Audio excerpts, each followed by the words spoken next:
mountains. Down here, deep in the caves, the air was calm. Not a breath of the wind could be heard. Wearing a neoprene suit, gloves, boots, and ski mask, he silently wished he could strip bare, feel the bite of cold air against his flesh, feel more alive. But that would have to wait. He couldn't be rash, couldn't allow any bit of his skin or hair or even sweat to mar his work. Besides, there was always that sticky problem of DNA once the police became involved. That would be soon, he knew, because this piece of art was nearly finished. A little more whittling here, a bit of shaving there. Oh, the weather outside is frightful. He sang along under his breath as the music reverberated through these linked caves that he'd claimed for his work. Hidden deep in these foothills, the caverns provided a perfect spot.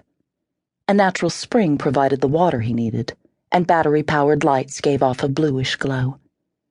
When he needed brighter light, he donned headlamps to illuminate the areas where he needed to work. From deeper within his workspace, he heard a pathetic mewl, and he frowned. Why wouldn't that woman just die already? He'd given her enough sedatives to knock out an elephant, and yet she lay on the precipice between consciousness and death, lingering and moaning. He frowned, hit his chisel with his hammer, and the blade slipped, slicing through his glove and nicking his finger. Damn! Blood, his damned blood, fell in a singular drop along the ice. Quickly it froze, and he, rather than smear it, let it dry, all the time irritated at the delay. Once it was solid, he cut around the rivulet, giving wide berth and making certain that no hint of red disturbed his perfect piece of art. He was sweating by the time he was finished excavating the blood.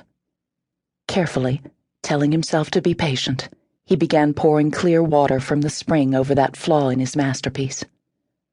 Allowing the water to freeze, he waited impatiently before pouring a little more, until there was no hint of a fissure, no blemish visible. Perfect, he whispered, satisfied. He stared down at his artwork, the naked woman encased in ice, and he couldn't help but lean forward, bending close enough to lick one ice-encased nipple. His tongue tingled, the interior of his mouth so cold that a ripple of pure, icy pleasure worked its way through his bloodstream, starting out frigid. But as his mind created scenarios where his body was rubbing up against her Arctic flesh, he felt the tiniest niggle of excitement, the start of arousal. He rolled his tongue over the ice, imagining the salty taste of her, the butt of her nipple hard in his mouth. He'd sink his teeth in, just a little, to mingle pleasure with pain. He let out a quiet moan as his fantasy emerged. In his mind's eye, he saw another beautiful woman, her hair falling freely behind her as she ran, laughing, her voice echoing through the wintry forest. Snow had drifted against the scaly trunks of the pines, ice collecting on the long needles. He raced through thick powder, chasing after her, watching in arousal as she tossed off her clothing piece by piece, dropping a blouse, a skirt, a scarf into nearby snowdrifts. Finally, her bra was discarded, and she, in only panties, continued to run. He was closing the distance and taking off his own clothes, kicking off his boots, but his cold fingers fumbled with the buttons of his shirt and his jeans. They were difficult to pull off and toss aside, so he couldn't catch her, had to race to catch up. He thought of what he would do to her, how he would thrust into her, make her cold body turn molten, and heat the snow that fell until it melted over her skin. But in his hand was his knife, the one with the handle made from the antler of a 4-point he'd killed 3 years earlier. He remembered felling the buck with just an arrow. He was closer now, his heart pounding, his fingers clenched over the hilt of the knife.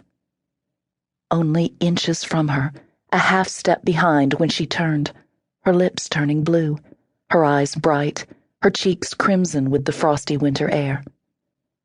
A playful smile tugged at the corner of her mouth. So perfect, like an angel's. Then she saw the knife. Her soft grin fell away. Shock, Then horror registered on her beautiful features, and she stumbled, nearly falling, throwing up more white powder as panic set in and she ran faster, not playfully, but spurred on by terror. His nostrils flared. He sprang forward, giving chase. Within a few strides, he caught her, his free hand tangling in her mass of long hair, and then a blur. All he could remember was the slash of warm blood spraying scarlet over an icy white snowdrift. No!